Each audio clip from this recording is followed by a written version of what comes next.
नवनीत। अध्यक्ष महोदय, आपका बहुत बहुत धन्यवाद। संवैधानिक schedule tribes third amendment bill 2022। Sir, हम जो बिल ला रहे हैं और ये थर्ड अमेंडमेंट कर रहे हैं कि दूसरी जातियों की जो मांग बहुत सालों से है, जो यही एसटी में थे, उनको फिर से अपने एसटी इसमें लाकर उनको न्याय देने का काम हमारी ये मंत्रिमंडल कर रहा है। उसके लिए मंत्री जी का दिल से बहुत बहुत धन्यवाद करूंगी। शेड्यूल ट्राइब्स के जितने भी लोग हमारे कलीग्स यहाँ पर बोले, सभी ने अपने अपने क्षेत्र के या अपने राज्यों के जितने भी ट्राइबल में रहने वाले आदिवासी भाई बहन हैं, उनकी समस्याओं के बारे में यहाँ बताया। सर, हम भी जहाँ से आते हैं, मेरे क्षेत्र में एक विधानसभा पूरी शेड्यूल ट्राइब आदिवासी भाई बहन रहते हैं, जिनकी पिछले कई वर्षों से बहुत सारी समस्याएं हैं। सर, मनरेगा का अभी यहाँ पे उल्लेख किया गया कि मनरेगा में क्या काम हुआ है, उनके हाथ बांध दिए गए, उनको कमजोर बनाया गया है। सर, सबसे ज्यादा मनरेगा में अगर कहीं पूरे विदर्भ में अगर कहीं काम हुआ है तो वो मेरे शेड्यूल ट्राइब एरिया में। सर, एक महीने में मैक्सिमम शेड्यूल ट्राइब में रहने वाले लोग वहां पे काम करते हैं और 100 डेज ये मिनिमम दिया गया है। पर मैं रिक्वेस्ट करूंगी मंत्रिमंडल से भी और सरकार से भी कि मिनिमम ऑफ 200-250 डेज उन्हें साल में काम देना चाहिए। वहां पर सबसे बड़ी प्रॉब्लम है सर माल न्यूट्रिशन की और सिकल सेल्स की मैडम, क्योंकि वहां पर जो लोग रहते हैं ये सब चीजों की उनके बहुत बड़ी समस्या है। वहां पे हॉस्पिटल की कहीं सुविधाएं नहीं है, वो सुविधाएं हमें देना बहुत जरूरी है। और गर्भवती जब डिलीवर करती है तो अगर वहां पे कोई इमरजेंसी केस होता है तो 150 किलोमीटर उन्हें अमरावती आना पड़ता है और बीच में ऐसी दुर्घटना हो जाती है तो कई बार माता की भी डेथ हो जाती है और बच्चे की भी उसी के साथ डेथ हो जाती है। तो ऐसी जगहों पे उन्हें हॉस्पिटल की फैसिलिटी देना बहुत जरूरी है।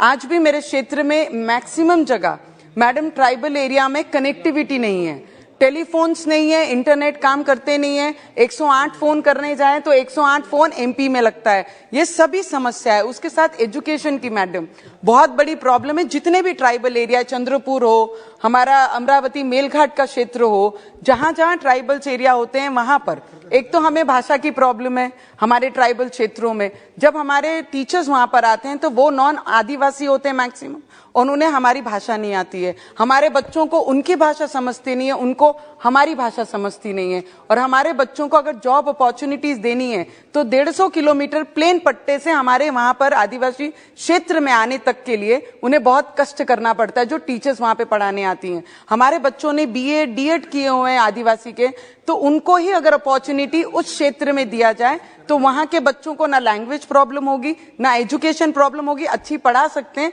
और उन्हें जो राइट देने का काम हमारे पंतप्रधान प्राइम मिनिस्टर जी कर रहे हैं, वो राइट्स देने का काम हम लोग कर सकते हैं। छोटे छोटे इशू हैं, कास्ट सर्टिफिकेट का इशू है sir 2 minutes it's I know हम समर्थन करने के लिए खड़े हैं, पर आदिवासियों की प्रॉब्लम है। अगर समाज को आदिवासी ट्राइबल में लाके उन्हें न्याय देने का काम कर रहे हैं तो उनको जो सुविधाओं से वंचित है उन्हें यहाँ पर रखना हमारा कर्तव्य है। तो मुझे लगता है कास्ट सर्टिफिकेट का जो इशू होता है, उन्हें उतने दूर से हमारे डिस्ट्रिक्ट लेवल पे आके डीएम से मिलकर चप्पलें घस जाती हैं, तभी भी उन्हें उनकी कास्ट सर्टिफिकेट वैलिडिटी मिलती नहीं है। तो ये छोटी छोटी प्रॉब्लम्स अगर हम सॉल्व कर पाएंगे तो मुझे लगता है हमारे आदिवासी भाई बहनों को बहुत न्याय दे पाएंगे। मैडम मंत्री महोदय यहाँ पर बैठे हैं, उनका पुनर्वसन मैडम, पुनर्वसन जब भी हम वहां पे करते हैं, पहले तो हमारे लोग आदिवासी जंगल छोड़कर बाहर सिटी में आने के लिए तैयार नहीं है।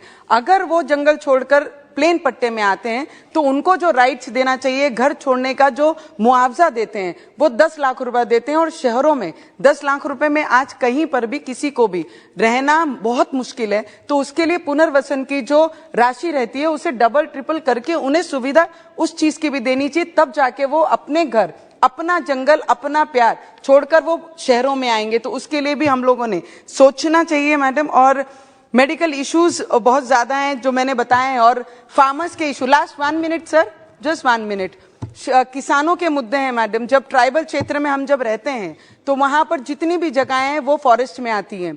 फॉरेस्ट से हमको वो दी गई हुई जगहें कि यहाँ पे रहना बसरा करने के लिए आपको इतनी जगह हम देते हैं और उसमें आप खेती कर सकते हैं। पर वो खेतियों का फॉरेस्ट को लगा है करके वाइल्ड एनिमल्स का इतना बड़ा प्रभाव रहता है कि काम करने के बाद वहां पे बुआई करने के बाद हमें वो चीज हाथ में लगती नहीं, क्योंकि वाइल्ड एनिमल्स पूरे जानवर खा लेते हैं। तो मुझे लगता है ये सब चीजों का भी निपटारा करना चाहिए। पर मंत्रिमंडल जब भी ट्राइबल को लेकर यहाँ पे जो भी बिल लाते हैं, हम उसके साथ में हमेशा खड़े हैं, क्योंकि ट्राइबल आदिवासी लोगों को, क्षेत्र में रहने वाले लोगों को न्याय मिलना ही चाहिए, क्योंकि उन्हें ग्रोथ देने वाला ये पिछले 8 वर्षों में जितनी ग्रोथ ये प्राइम मिनिस्टर जी के मंत्रिमंडल द्वारा और प्राइम मिनिस्टर के द्वारा दे सकते थे, मुझे लगता है उससे कहीं ज्यादा आप लोग दे रहे हैं। पर छोटी छोटी इश्यूज हैं, उनके लिए भी अगर आपने सपोर्ट किया मैडम, तो बहुत ज्यादा हेल्प हमारे आदिवासी भाई बहनों को होगा।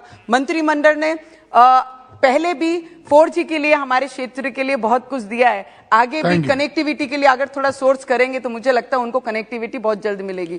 Thank you so much sir, and I support this bill.